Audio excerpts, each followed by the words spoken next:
Bueno, muy buenas a todos.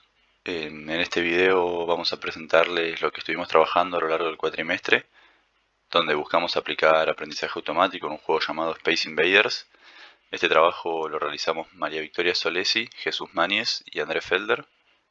El juego es muy simple. El usuario maneja una nave que puede moverse de izquierda a derecha y disparar, como se puede ver en el GIF en pantalla. Se van acercando unas naves a las cuales hay que destruir, y el objetivo es permanecer la mayor cantidad de tiempo vivo y sumar puntos destruyendo a los enemigos. El juego termina cuando las naves se acercan lo suficiente como para no poder dispararles o cuando se te terminan las vidas. Comenzamos el trabajo sin mucho conocimiento sobre las técnicas aplicadas a este área. Es por eso que nuestro principal objetivo tuvo un enfoque más experimental y sin tanto de esperar un resultado específico. La idea era conocer y aplicar las metodologías como redes neuronales, reinforcement learning y más para encontrar un progreso y mejora en los modelos que íbamos a crear. Ahora vamos a explicarles a los protagonistas de nuestro trabajo qué fueron las técnicas utilizadas, que son estas que ven acá. Las redes neuronales, como vimos en clase, son un software que modelan la forma en la cual el cerebro desarrolla una tarea. Son métodos estadísticos para el proceso de la información, compuestos por unidades simples de procesamiento llamadas neuronas que interactúan entre sí.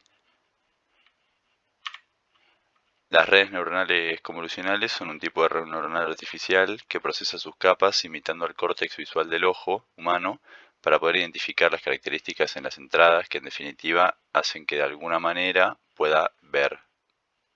El proceso distintivo de las mismas está en que haremos las llamadas convoluciones, que consiste en tomar grupos de píxeles cercanos de la imagen de entrada e ir operando matemáticamente haciendo un producto escalar para obtener un resultado, como se ve en el GIF. El reinforcement learning es una técnica del aprendizaje automático que permite realizar la etapa de aprendizaje a través de rewards, de recompensas, para determinar qué acciones debe tomar el agente. En general, un agente es capaz de percibir e interpretar el ambiente para aprender sobre el camino y de los errores. La neuroevolución, en lugar de usar el descenso de gradiente, algoritmo que estima numéricamente dónde una función genera sus valores más bajos, como la mayoría de las redes neuronales, los modelos de neuroevolución utilizan algoritmos evolutivos para actualizar las neuronas en la red. Los investigadores afirman que hoy en día que es menos probable que este proceso se quede estancado en un mínimo local y que sea potencialmente más rápido que las técnicas de aprendizaje automático más avanzadas.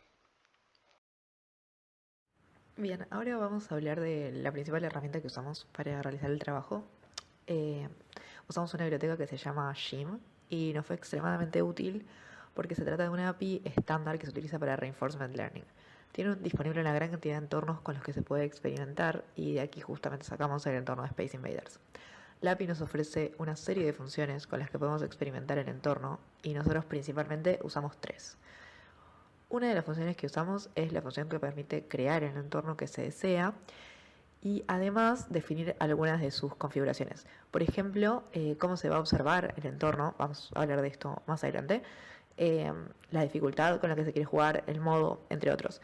Igualmente, nosotros usamos principalmente el tipo de observación dentro de las opciones posibles.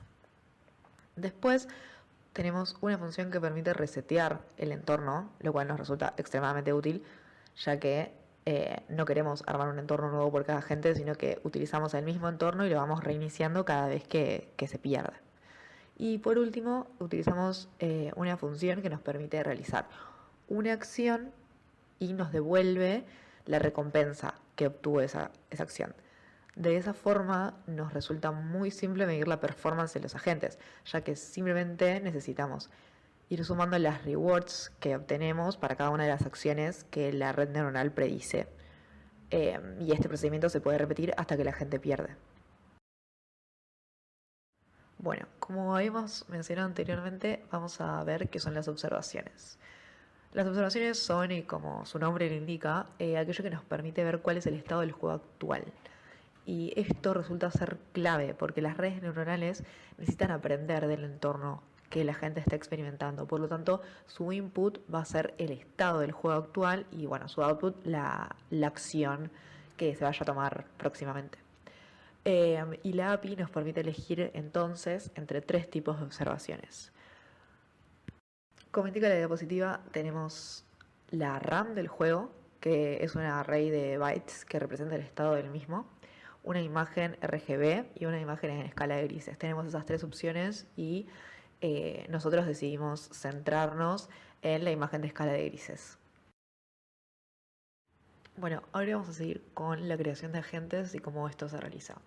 Es importante entender que principalmente un agente es la red neuronal que va a tomar decisiones por él, o sea, como su cerebro, digamos. Entonces lo principal para crear agentes es crear las redes neuronales. Bien, nosotros elegimos un modelo de red neuronal que va a ser común a todos los agentes que se creen de todas las generaciones, ya que la estructura de una red depende principalmente de qué le queramos pasar como input y qué queramos obtener como output. Y esto no va a cambiar entre generación y generación o entre los agentes, así que va a ser siempre la misma estructura. Y esta es un modelo de red neuronal secuencial, la cual estará compuesta por diferentes capas. En particular vamos a usar una capa convolucional, una de max pooling y dos capas densas. Aparte, los pesos de estas redes al principio, es decir, cuando se cree la primera generación, se van a inicializar de manera aleatoria. Luego, y como contábamos anteriormente, para crear la primera generación vamos a tener que crear las redes neuronales de los agentes que la constituyen. Esta cantidad de agentes que vayamos a crear en cada generación es un hiperparámetro.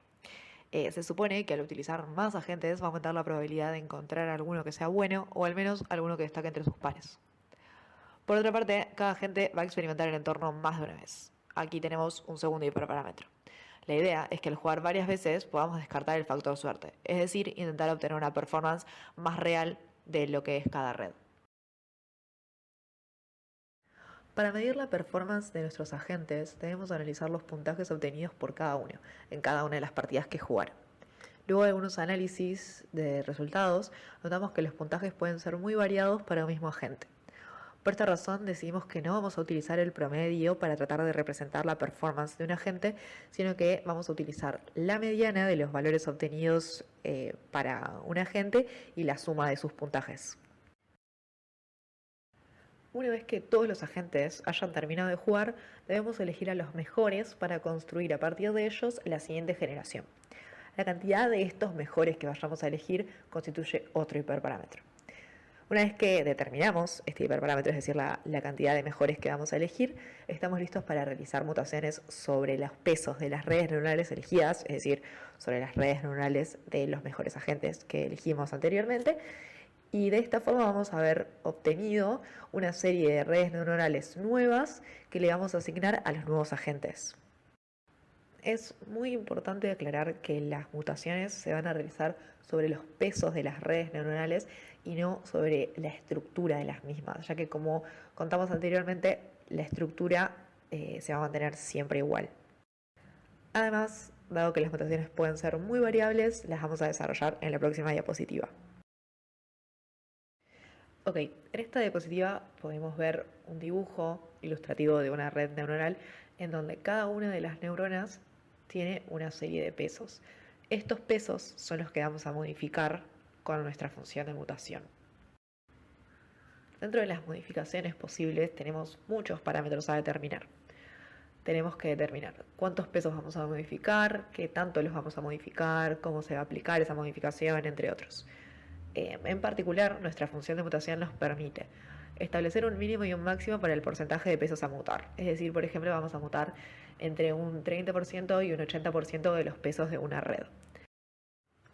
Además, nos permite establecer cuál será la probabilidad de que una mutación se realice. Es decir, que una vez que hayamos obtenido la cantidad que contábamos anteriormente de los pesos a modificar, no está implicado que todos esos pesos vayan a modificarse luego. Hay una probabilidad con lo cual esto se realiza. Por último, también podemos configurar el porcentaje de mutación a aplicar sobre los pesos. Es decir, por ejemplo, vamos a realizar una mutación de hasta el 70% del peso original.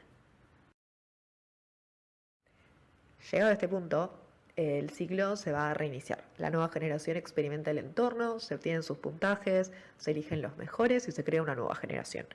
Una vez más, encontramos un hiperparámetro que consiste en la cantidad de generaciones que se quieran crear, es decir, cuántas veces vamos a entrenar el modelo. Bueno, ahora vamos a ver un primer acercamiento vamos a ver a un primer agente cómo juega. Esta agente tiene un modelo cuyos pesos son completamente aleatorios. Entonces claramente esperamos que su performance no sea la mejor. Pero igualmente necesitamos tener a esta gente, necesitamos tener esta evidencia para luego usarla como referencia para ya una vez habiendo experimentado y habiendo recolectado resultados, compararlos y ver que efectivamente seguir la metodología de neuroevolución nos lleva a unos modelos con mejor estrategia, con mejor score y demás. Acá tenemos un video con este primer agente. Bueno, vamos a ver que no sigue, como ya dije, es aleatorio, no sigue ningún tipo de patrón o estrategia y se muere bastante rápido, obteniendo un score bastante bajo. Bueno, ahora vamos a pasar, antes de pasar al desarrollo de la experimentación, vamos a pasar primero por algunos de los problemas que tuvimos, que nos encontramos, porque resultaron tener un impacto muy directo sobre lo que fue la experimentación y bueno, los resultados obtenidos. Bueno, el principal problema que tuvimos que afrontar fue el tiempo de entrenamiento de cada generación. Este tiempo no viene, como en los métodos más clásicos de redes neuronales, ligado a operaciones sobre las redes, como los cálculos de los gradientes, para actualizar los pesos. Siendo la metodología de neuroevolución, lo que nos trae un tiempo elevado es el hecho de tener que simular los juegos, para poder, recolectar los scores y finalmente rankear nuestros agentes. Para nuestro caso en particular, tenemos que en cada partida los agentes tienen como variable inalterable 3 vidas antes de finalizar el juego. Pero después tenemos variables sobre las que sí teníamos control y tenía influencia sobre el tiempo de ejecución. Bueno, por un lado tenemos la cantidad de generaciones, después la cantidad de agentes por generación y por último, dado un agente dentro de una generación, cuántas partidas son jugadas para considerar su score final o su fit dentro de la generación. Dada esta situación, nos pusimos a empíricamente observar su efecto corriendo el modelo con distintos valores para estas, teniendo que siempre dejar uno en un valor relativamente bajo para poder observar resultados en tiempos razonables. Cada una de estas restricciones, igualmente, tiene su propio impacto. Por un lado, por ejemplo, tener un número bajo de generaciones puede significar no dar suficiente tiempo a que los modelos alcancen un óptimo. Bueno, esto se debe a que las mutaciones, es decir, lo que efectivamente refleja cambios en el modelo o en los modelos, se hacen de generación en generación. Luego, con un bajo número de agentes por generación, nos arriesgamos a no sacar el máximo provecho del último proceso de mutación. Esto se debe a que nuestra generación actual se forma a partir de valores basados tanto en la generación anterior más una cierta cuota de aleatoriedad. Si la cantidad de agentes en la generación es muy baja, podemos tener una mala racha, digamos, debido a esta aleatoriedad agregada y confundir a una buena generación que tuvo mala suerte simplemente con una mala generación en sí misma. Bueno, y por último, un número bajo de iteraciones o juegos por agente dentro de una generación podría, de vuelta, como en el caso anterior, terminar engañando por el factor aleatorio, ¿no? Y un buen modelo podría ser juzgado como malo y catalogado como tal dentro de la generación únicamente por haber tenido una mala racha de partidas. Bueno, y agregando un poco este último punto, también nos pareció que para juzgar si un agente era bueno, teniendo en cuenta todos los scores de sus juegos, no nos inclinamos por el promedio, sino por la mediana. Esta decisión está basada en que la mediana es un indicador más robusto de la performance y es menos reactivo a outliers. Esto es lo que quiere decir que sea robusto.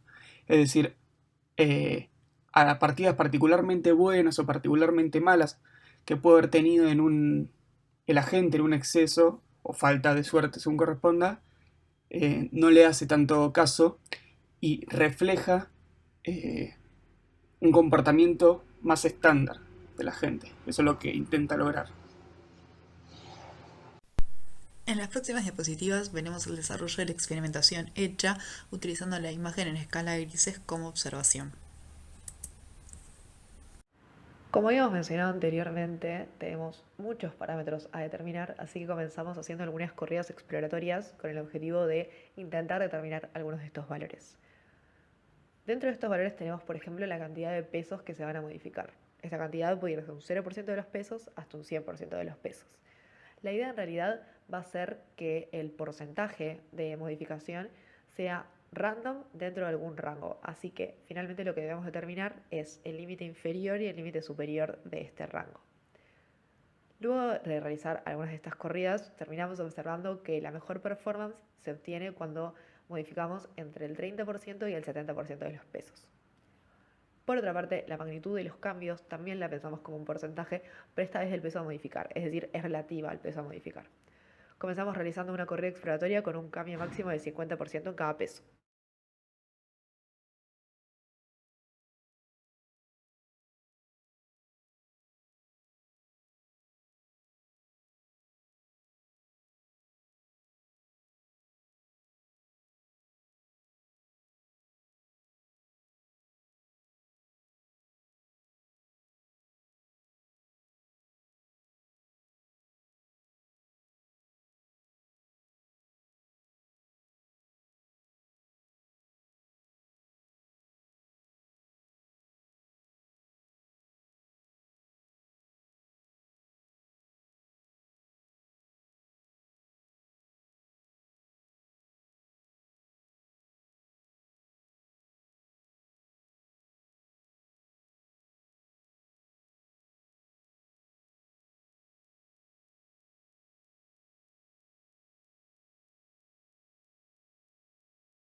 Bien, pudimos observar entonces que la gente parece haber encontrado alguna especie de máximo local, eh, ya que con tan solo moverse a la derecha y disparar, consiguió sumar una cantidad de puntos bastante considerable. Sin embargo, solamente repite la misma acción una y otra vez y no tiene en cuenta su longevidad a la hora de entrenar. Visto y considerando que este comportamiento se repitió en varias corridas que realizamos, decidimos que quizás el cambio en la mutación debería ser mayor, con la esperanza de que las redes neuronales que se creen logren esquivar este máximo local. Así que ahora vamos a mostrar los resultados que obtuvimos haciendo un cambio máximo del 100%. Bien, nuevamente vamos a estar modificando entre el 30% y el 70% de los pesos y como dijimos anteriormente, las mutaciones van a ser de hasta el 100% del valor original. Veamos cómo les va al modelo entrenado con 15 generaciones.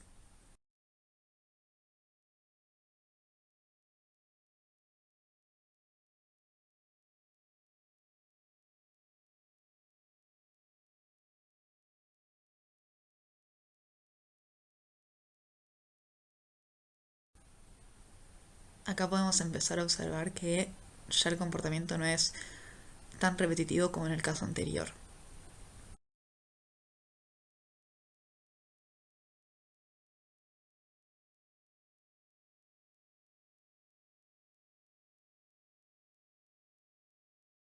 A pesar de que podemos seguir observando que la gente tiende a dirigir a la derecha, comenzamos a ver ciertas acciones que son más interesantes.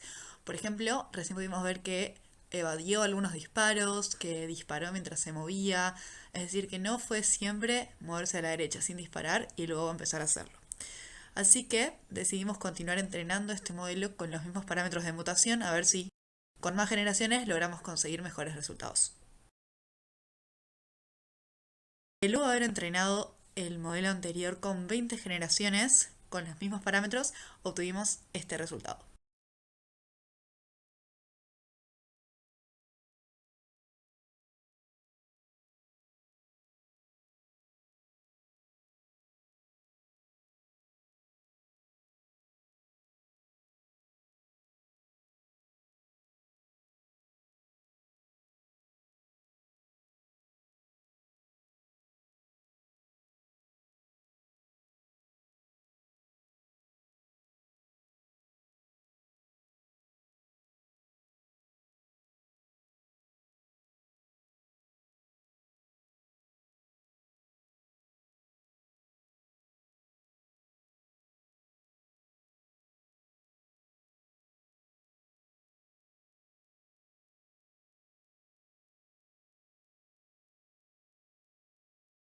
Ahora pudimos observar que el modelo continúa mejorando, ya que las acciones a realizar son cada vez mejores, más interesantes, diferentes. Así que seguiremos entrenándolo a ver con qué nos encontramos. Bien, el modelo lo entrenamos esta vez con 60 generaciones.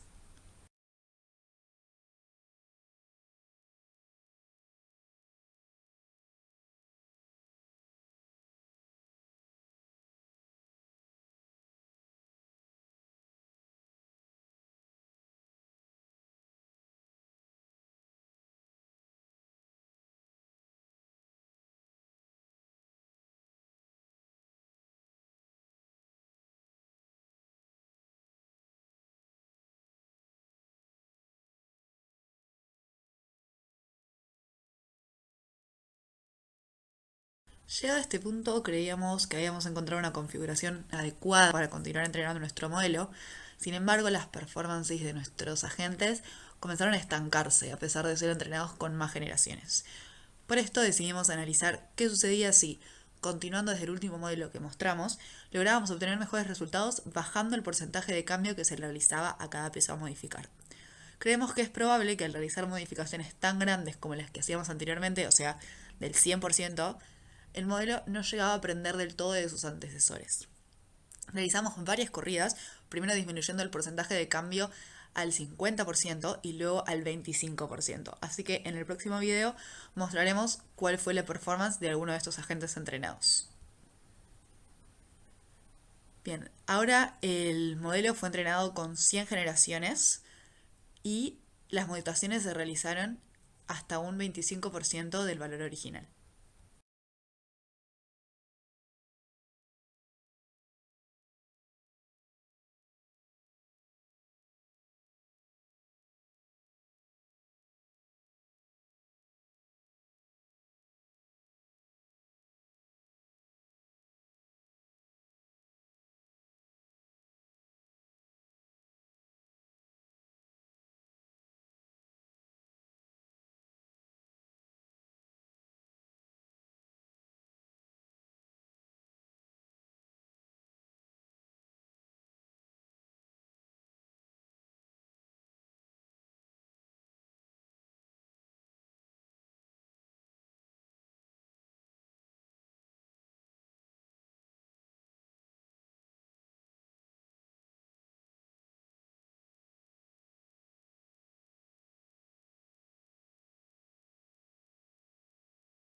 Veamos ahora algún análisis de los resultados.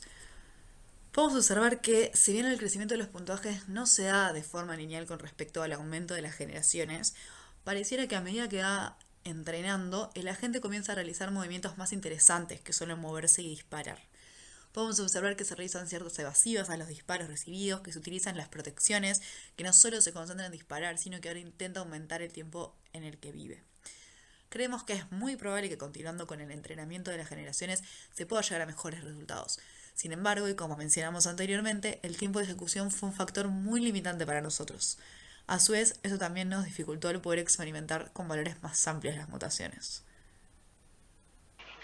Como primer conclusión del trabajo, podemos decir que los resultados obtenidos fueron prometedores y que estaría bueno poder analizar y experimentar un poco más con recursos que nos lo permitan y disminuyan un poco los problemas que tuvimos para entrenar a nuestro modelo. También pudimos ver que la metodología de neuroevolución nos obliga a fijar varios hiperparámetros, sumado a que puede estar acompañado de grandes tiempos de entrenamiento, aunque los resultados obtenidos fueron buenos. Por ende, es una alternativa a otros métodos para entrenar a un agente dado un ambiente.